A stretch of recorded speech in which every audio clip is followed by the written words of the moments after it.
Wake up, everybody. Wake up, everybody. Coronavirus and COVID-19, the disease it causes, are indeed in our communities. They're around our state, nation, and all over the globe.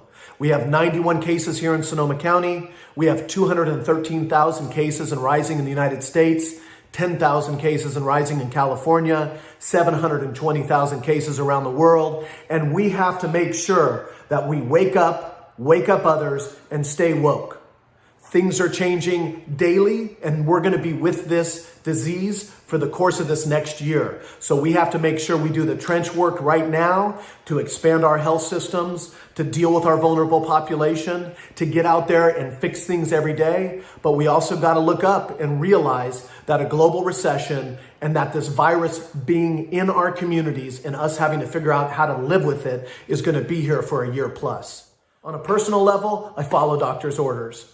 As an elected official in our community, I follow doctor's orders. And our county health officer has called for a revise and a reboot of our shelter-in-place order.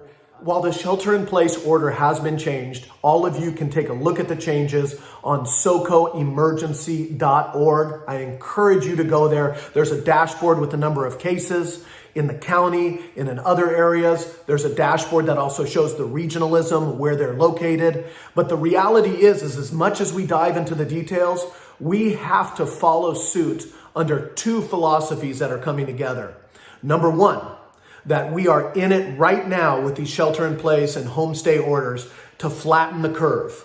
Flattening the curve means that we don't want all of the infections and all of the results of COVID to hammer our system within the first 2 months of what's going on. We have to build up surge capacity in our healthcare system to be able to deal with what's coming in the door right now and where we're going to be in 3 or 4 months. But at the same time, the World Health Organization is already putting out messaging and wording to all of us, reminding us that we're going to have to go from flattening the curve to living with COVID.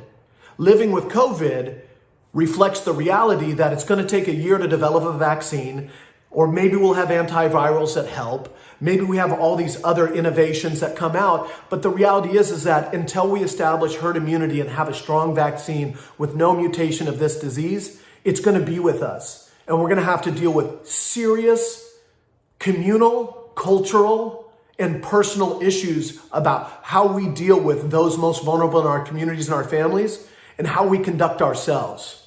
But I want to remind you all that this is a time for us to come together, and it's a time for you to be powerful in your own personal decisions.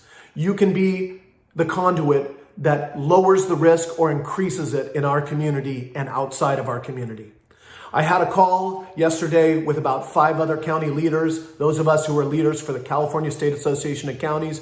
We were on a Zoom conference call with Governor Newsom. We went through a couple key items that we needed to hit on. One of them was going after the homeless issue as a part of this. Not only getting those individuals who are in a bad place to be able to catch COVID in the kind of situations that they live in and the encampments that they're at, but also getting those people sheltered and then turning those shelters into permanent supportive housing so that we can make a dent not only in this issue during the pandemic, but going forward. That was one of many things we discussed. We talked about the property taxes coming in, how we grant appropriate waivers on penalties so that people can have flexibility in how they get their property taxes, how they deal with the shortcomings of not making money recently and then going back out into other areas.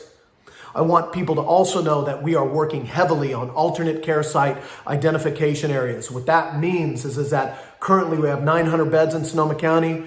We need 500 more hospital beds. We're working on food resources to make sure that the delivery services in our community, the food banks, the others, have an ability to get out there. And then even more than that, what we're doing is trying to figure out, God forbid, what's going to happen when we get into June and July, and how do we stay 2 to 3 steps ahead of this. So what I want to encourage all of you to do is to go to socoemergency.org. There's a great dashboard there that gives you all the information you need about current cases in Sonoma County, but also access to resources that you might need. Small business administration work and loans, if you're a business. On the other side, Latino resources. Everything is shared and translated into Spanish. and we have a specific Latino outreach endeavor that we are going on. One of the things that I want to thank all you for is your commitment to reaching out to us. You got to continue to do that. We need to hear from folks. As we're sheltering in place, I want you to stay loud. I want you to hold me and every other elected official accountable for anything that impacts your lives, because we have to make tough decisions right now. When I say that, as much as I say stay loud, my other point is to say stay patient. Because you have to realize that the kind of decisions we're making now are utilitarian decisions, which means the greatest good for the greatest number of people. So we can't fit a policy around each individual. Having gone through fires, floods, droughts, and now pandemics, I'm here to tell you that the only real progress in this world under these kind of situations is imperfect, relentless progress. What that means is ideas come up, we have to make decisions in real time, then we have to adapt and iterate those decisions, we have to keep changing them according to what comes to us from the outside world, and we gotta get it right. Getting it right is not about this decision today and you should rescind it or do it. Getting it right is not saying that anything is done, understanding that better can always be achieved. So I need to ask you once again, stay loud, but also stay patient and stay focused on what's really needed and how we're getting things done. A couple other updates just real quickly. Our congressmen and women have signed on to try and encourage or put pressure on the insurance commissioner to hold insurance companies accountable to pay out to small businesses and others their business interruption insurance. There's also efforts going on at the state to identify what would a state package be that supplements what we would call the stimulus package that came out of the federal level, the CARE Act. But then we're also trying to figure out how to conduit those programs into appropriate places. Here locally, we're doing all kinds of stuff and trying to make sure that we pull it all into a program and an idea about how we can deliver to all of you. For instance, today I was on a call with 60 plus leaders of community organizations that serve Latino, Spanish-speaking individuals for a strategic outreach session and what we need to do. I was also on another call with 70 plus leaders in the faith-based community today, talking about what we do, how we use those church groups as networks, and how they help us identify what's needed in our communities. I had about 15 other calls today, but those are ones where we're trying to organize from the ground level. At the same time, we let the governor know what we need from them.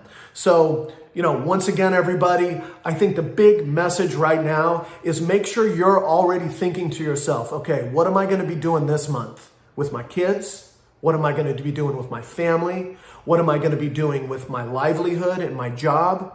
But then also think to yourself, what am I going to be doing over the next year? For instance, my mother and my father-in-law, my stepfather, are sheltering in place right now and don't have access to us. And because of underlying medical conditions, I'm not just thinking about these weeks. I'm thinking, gosh, when and how am I going to be able to give you a hug? And how do I give you a hug and not, virtually through the phone or through something else if I can't do that?